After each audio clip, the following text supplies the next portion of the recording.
নজরুলের প্রতিটা কবিতার মধ্যে মুসলমানদের চেতনার জাগ্রতার কথা আছে না নাই? কি চমৎকার কথা দিয়ে শুরু করলেন, আমি হব সকাল বেলার পাখি। কথা কোন না, আমি হব সবার আগে কুসুম বাকে উঠবো আমি। কি কবিতা! থাকবো না কো বদ্ধ করে, বলেন থাকবো না কো বদ্ধ করে, দেখবো এবার জগৎটাকে কেমন করে ঘুরছে মানুষ যুগান্তরের ঘূর্ণি পাকে। দেশ হতে দেশ, দেশান্তরে।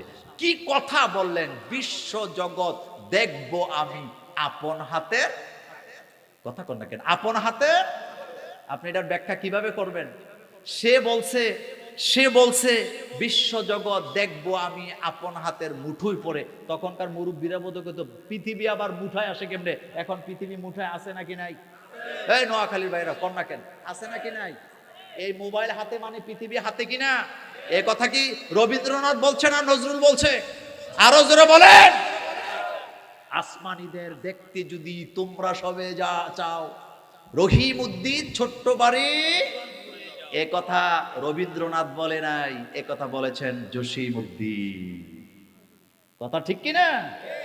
সুতরাং মুসলমানদের কবিতার মধ্যে কোরআনের গন্ধ পাওয়া যায়। কবি নজরুলের প্রত্যেকটা কবিতায় মুহাম্মদ সাল্লাল্লাহু আলাইহি ওয়াসাল্লামের প্রেম আছে নাকি নাই? প্রেম আছে।